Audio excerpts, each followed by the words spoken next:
आयुर्वेदिक तज्ञ माननीय डॉक्टर श्री दादासाहेब कविश्वर, ज्येष्ठ नेते माननीय श्री रामदादा मोहिते, माननीय श्री ओंकारप्पाजी तोडकर, माननीय श्री सुभाषजी मन,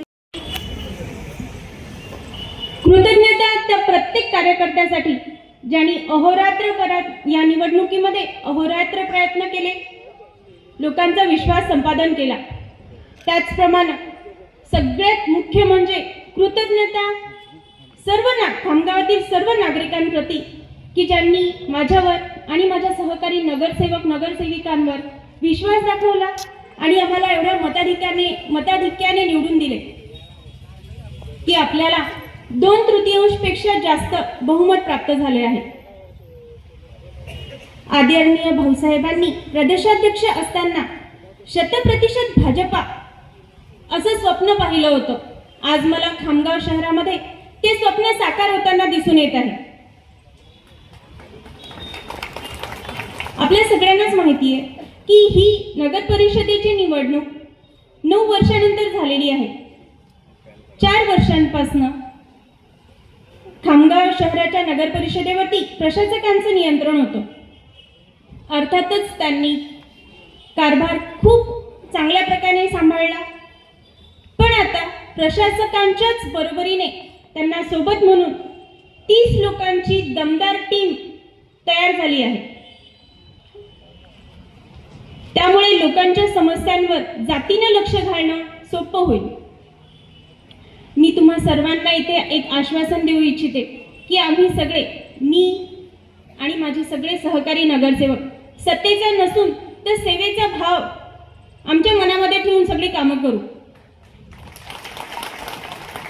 कारण सत्ता हे फक्त साधन असतं समाजसेवेसाठी, ते साध्य नसून एक साधन असतं लोककल्याणासाठी। प्रशासन जेव्हा गतिमान असतं तेव्हा काम खोळंबण्याचे प्रमाण अतिशय नगण्य राहतं आणि हाच आमचा संकल्प राहील की खामगाव शहरातील नागरिकांच्या समस्या अतिशय गतिमान स्वरूपाने आम्ही सोडवू। त्यांचं जीवनमान अधिक सुलभ करण्यासाठी आम्ही कायम प्रयत्नशील राहू। पाण्याची नियमितता असेल, शहराची स्वच्छता असेल, स्ट्रीट लाईट्सची उपलब्धता असेल, ह्याकडे जातीने लक्ष देऊ। खामगाव नगर परिषदेअंतर्गत येणाऱ्या शाळांचा अधिकाधिक विकास करण्याकडेही लक्ष देऊ। काही दिवसांपूर्वीच नगर परिषदेअंतर्गत येणाऱ्या 2 शाळांमध्ये जाण्याचा योग आला आणि मला सांगताना अतिशय आनंद होतोय की ती शाळा अतिशय उत्कृष्ट स्वरूपात मला दिसली। इवन तिथे डिजिटल क्लासरूम्स देखील आहेत हे मला नव्याने कळलं आणि नगर परिषदेअंतर्गत येणाऱ्या सगळ्या शाळा देखील आपण अशाच रीतीने विकसित करू, यासाठी आपण नेहमी प्रयत्नशील राहू।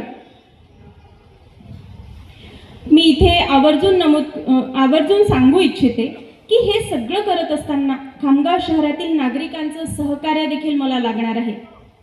लोकसहभागातून विकास हेच आमचं ब्रीद असणार आहे। आम्ही आपल्या सूचनांचं नेहमीच स्वागत करू, तुमच्या समस्यांचं निराकरण करण्यासाठी कायमच तत्पर राहू असा मी आज आपल्याला शब्द देते। मी सांगू इच्छिते की माझ्या कार्यकाळामध्ये माझ्या माता भगिनींसाठी जर मला काही करता आलं तर त्यासारखा दुसरा आनंद मला असणार नाही। स्वर्गीय श्री भाऊसाहेबांच्या प्रेरणेतून तसेच आकाशदादांच्या नेतृत्व आणि मार्गदर्शनातून खामगाव शहराचा चेहरा मोहरा बदलतोय। आपल्या खामगाव शहराचा अधिकाधिक विकास आम्ही पुढेही घडवून आणू असं मी आपल्याला आश्वासन देते। आपल्या खामगाव शहराची ओळख एक स्वच्छ, सुंदर, आधुनिक, त्याचप्रमाणे प्रगतिशील खामगाव असं करू असा मी इथे आपल्याला शब्द देते। आज आपण सगळेच इथे पदग्रहण सोहळ्याला आलात,